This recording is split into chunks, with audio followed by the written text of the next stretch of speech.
Whatever you want, you gotta go take it. No. Ain't nobody can give it to you. Let's go take what we want.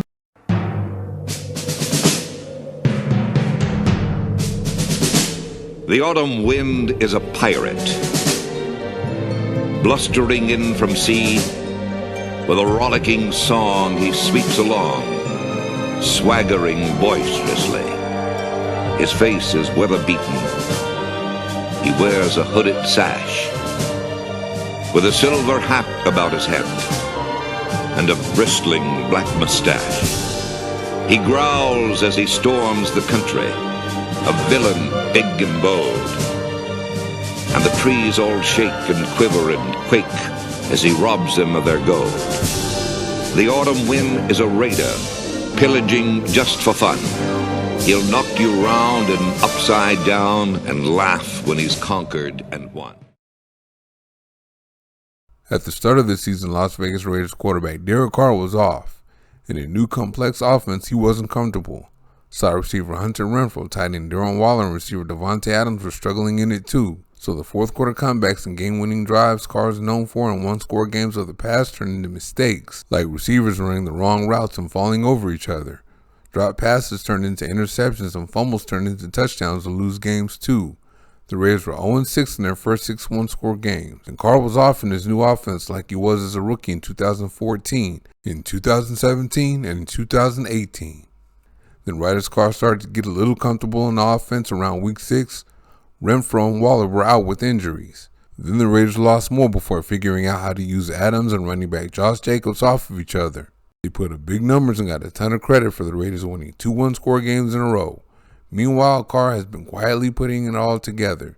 He had 602 yards and 5 touchdowns the past 2 games. I said starting to put it together. They're still having miscommunications. Here, receiver Mac Hollins is going to stop when Carr expects him to keep going. Carr haters are going to harp on those 2 interceptions he threw against the Seattle Seahawks, but watch this. That ball is right there for Adams, and you can't tell me that doesn't look like that's getting ready to be a completion. I don't know if it was a glare from the sun or what, but Adams seemed not to see the ball. He just kind of halfway waved at it. And it gets intercepted. Ball's going back the other way. And here's a look at the second one.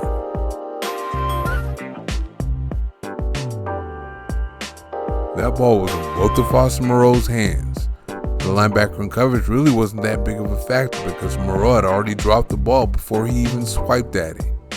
Technically, you can fault Carr for his decision making, but the ball got in there and should have been caught. But unfortunately, it was an interception. One thing I started to see, particularly in the Broncos game, is Carr's accuracy is coming back. His short to intermediate game was there as well as his deep ball. This fade right here is a dime.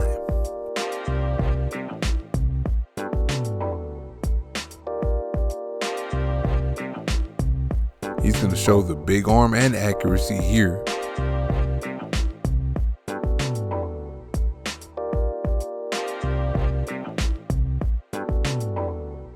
And here he's going to get it deep to Adams, beating double coverage.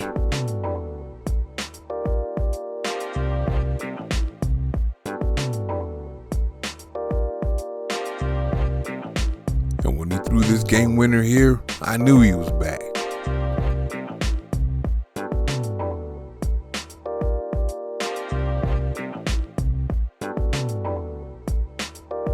And Carr's sharpness continued into the Seahawks game last week. Here, Carr's accuracy is going to give Jacobs something to run with.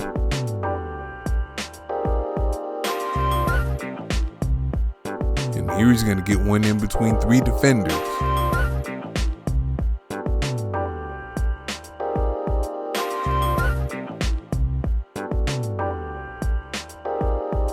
Now, how about this fade to Adams? It was a dime and an even better catch.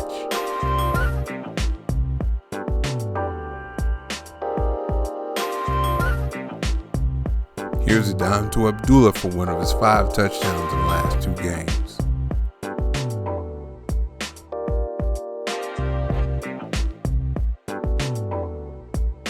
And here's another dime for another touchdown. This one to Foster Moreau.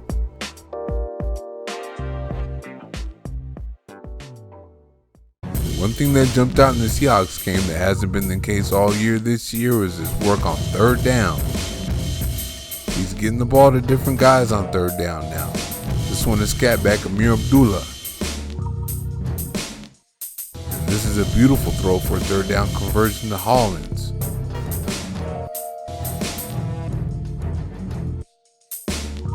Here he's going to go through his progressions and find Keelan Cole for the first down.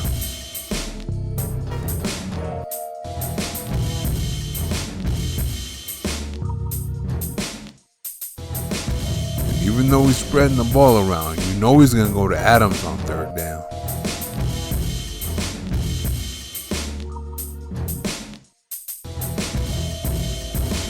And here we go again to Adams for another first down.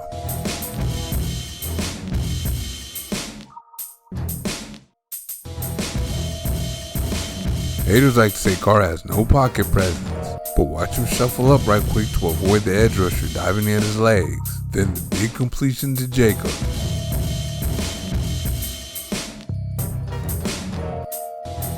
Alright, this is an incompletion here, but he did get out of the pocket and get rid of the ball.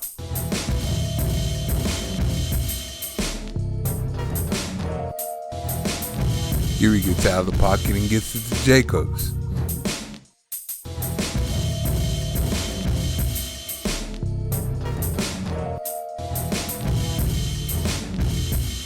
Here he slides over and makes a completion to Hollins. You can talk about his pocket presence all you want to, but he has the 5th lowest pressure to sack ratio in the NFL. Now here he's going to get sacked, but there's even some good in this. That would have been a fumble last year, but he's hanging on to the ball this year. Now we're in Seattle and he's going to slide over and make the completion to Jacobs.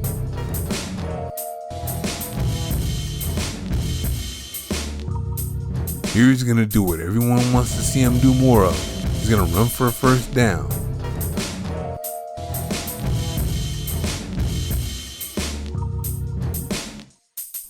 Here he slides away from the pressure and gets it to Jacobs.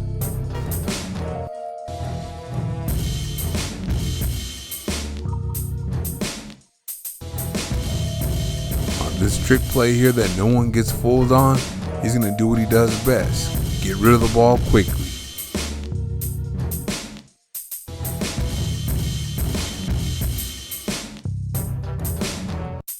Oh, and remember when Carr used to fumble darn near every time he got sacked and he led the league in turnovers so many times? Well, he has the least amount of turnovers for any quarterback now. The Raiders came into this year knowing that the defense wasn't going to be great, but they would have to get some timely stops and the offense would have to win the day for them. And sure enough, in their first 6 one-score games, the defense got the offense the ball back with a chance to win the game, and they didn't do it. Carr was off, and his trusted receivers made mistakes at the end of games to lose them. And now 2 of his receiving weapons are missing, but he figured out how to use Jacobs and Adams off of each other, and they've won 2 one-score games in a row. And in the process, Adams and Jacobs are getting the glory while Carr is quietly putting it together. Thank you for watching. See you next time.